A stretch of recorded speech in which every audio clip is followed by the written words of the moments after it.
Lisa Meganian here. So it's about 5:46 a.m. on what are we, May 3rd, 2026. So I showed you in a previous video that I did what I call yoga ease, which is basically, shimmy and shake, follow the pain, chase the pain. So shimmy and shake here because this hurts. You find where it hurts, and you do exercises that when you can feel it. That's when uh, you stretch more, and then you stop for a minute.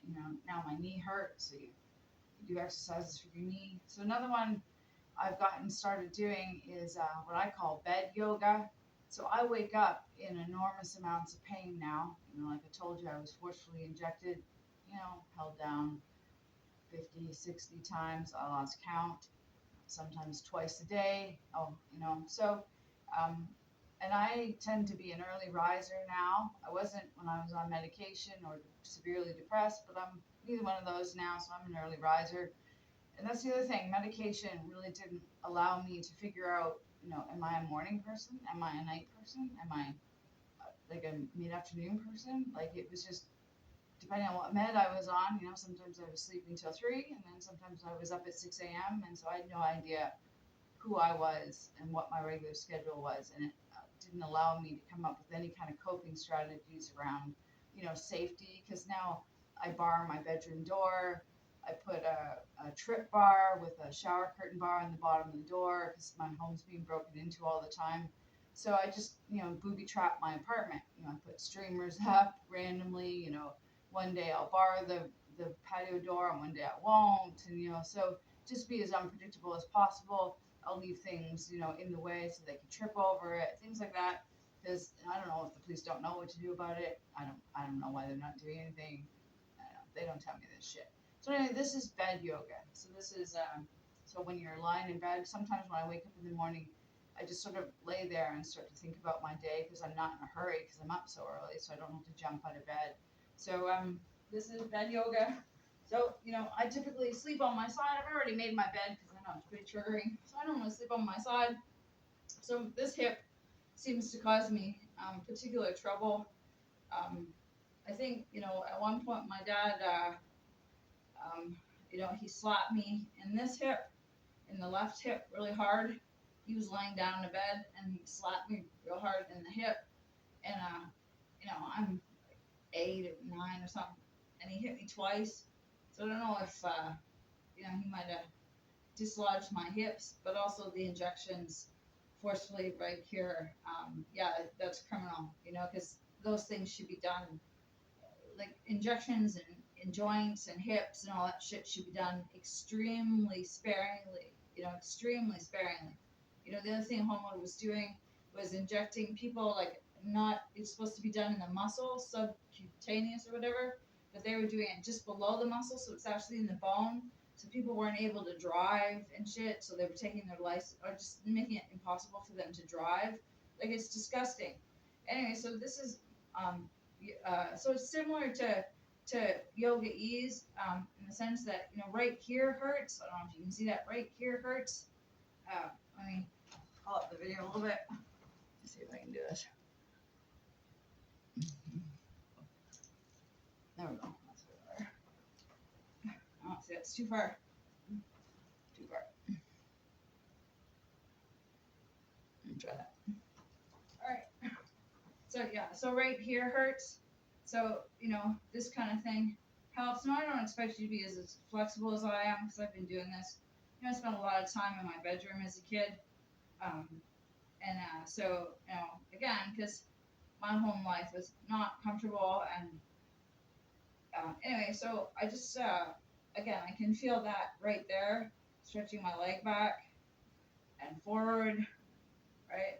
If you grab your leg a little bit, you can get a little bit more stretch. If you have to bend your knee too, because not everyone can do it with their leg stretched out. So if you bend your knee into your chest, so I do that for a while. It doesn't, like, unlike yoga ease, it doesn't take the pain away entirely, but it keeps me somewhat limber, you know.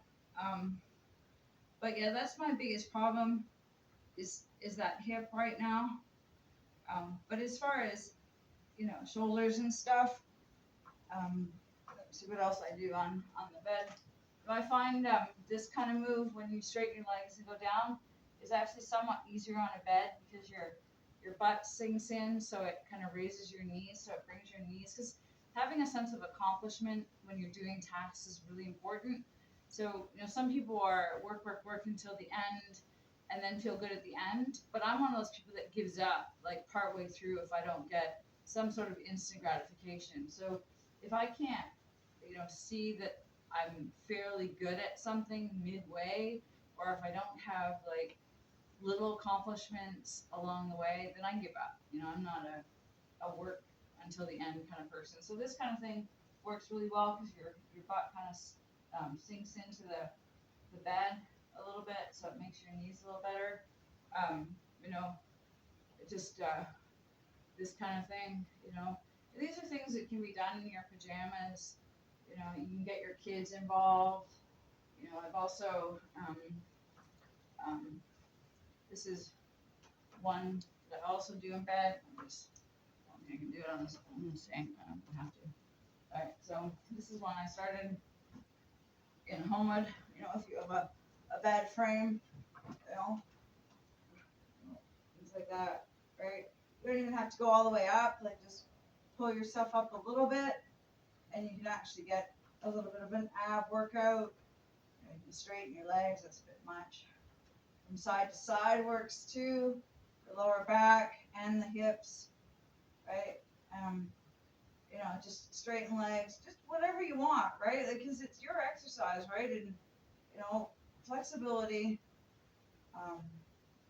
in all joints is important. So even though it might be your lower back that's having the problem, your knees start to overcompensate, your hips start to overcompensate, things like that, right? So basically, use your imagination. There's no right answer, but again, be aware of your body. If you start to do something and you're like, oh God, stop, then stop, for pity's sake. Don't keep doing it just because your instructor says they should or whatever nonsense, And this is, lots of people don't want to go to the gym. I'm not a big go to the gym person because it's such a pain in the ass.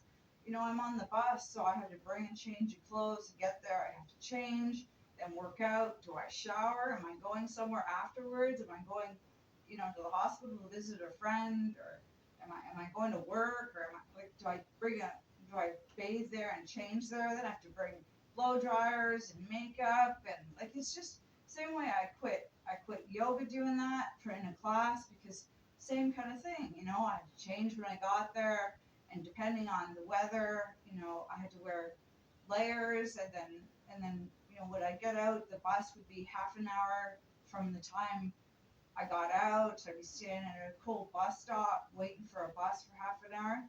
Belly dancing, same thing. Gave that up. Paid I don't know $80 for 8 lessons or something stupid, and quit after day 2 because I couldn't. It was so much work. So that's why one of the reasons why I picked up a rowing machine. I bought what's the brand name on it? And I'll check in later. But I bought a really good rowing machine. What's it called? Anyway, I don't know. I bought it from what do you call it? It's called that. What's that place called on Woodlawn? It's a hardware store. Red. I don't know. I forget it. It's beside the Walmart. I bought it from there online. It was like $260, but it has the arms that do this, right, and backwards, and seat slides, so it's no pressure on the knees at all. So that's just the general idea. Just make it up as you go along. You haven't even left bed yet, right? You haven't even left bed yet, but I'm already a little bit more limber than when you woke up. Now sit on the end of the bed. You're ready to get up. Stretch a little bit. There's the hips again. Things like that. If you that hip causing me great like I said, I think, especially over the last couple of years, with the abuse at home in the hospitals and the police and stuff and jails, I feel like I have adrenaline like overload, and which makes me do things like walk on walls, that walk close to electrical fences and stuff like that, and I'm finding that I'm different points in time during the day. I don't know if it's after I experience a fear or a threat or something, and the acid starts to course through my body, like my knees start to ache and my like burn, and my feet start to get really sore, and it's just yeah. So some of my day I spend in agony, and the only thing I can pin it to is old injuries. The police put out my knees. And, I had rotator cuff injuries from dance because there were some yahoos who just would force women through exercises, or dance moves that their shoulders shouldn't do. And, I don't know if they did it on purpose, but I'm beginning to think they did. One guy led me in a dance move that I think women are supposed to be naturally pigeon toed, and he demonstrated that he turned his foot completely 90 degree, and so I followed suit because I tend to be pair myself with the dancer, and immediately my groin went out, and I hobbled home, and the next day I tied my thighs together, my upper thighs together as tight as I could, put on my tightest skirt, and I walked for like 13 hours because I had just something to do, and my groin is fixed now, but fucking painful. And I think he did it on purpose because some abusive people study, not just men, but abusive people in general will study their prey, get to know their habits, what bugs them. And people aren't all that different. There's certain, especially growing up in a clean country, mess bothers most Christians, because tidiness is next to godliness. So mess, garbage, that kind of thing, abandoned shopping carts all up and down Willow Road, things like that start to wear on Christians' minds and start to lose their shit, right? And so if you're trying to, if you're trying to really bother someone, it would make sense that you'd, study their habits and stuff, and and figure out what, and also to produce like phones apparently when they go off, whether it's a bing for a notification, we get an emotional response to that now because it might be someone who loves us, who might be wanting to talk to us or spend time with us. So when our phone goes off, we now have an emotional response to that. So all the notifications have us going bing, bing, bing, bing, bing, and our emotions are all over the fucking joint. The adrenaline's fucking rushing. And so getting physically fit or physically active will help combat some of that emotional um, turmoil that we're going through as a society. And I saw a bunch of kids just unsupervised. They were like 8 or 9 playing ball in the park.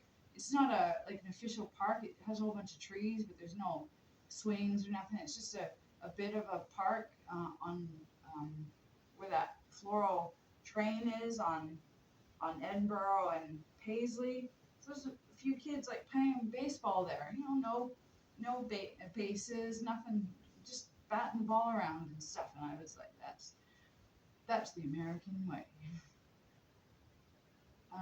So if you feel like paying me, you can e-transfer Lisa McWhinney Inc. at storm1234.lm@gmail.com, and the phone number is 226-821-9198. And transfer me $1 if you feel up to it, if you like my videos. Peace and greetings. Yo, yo!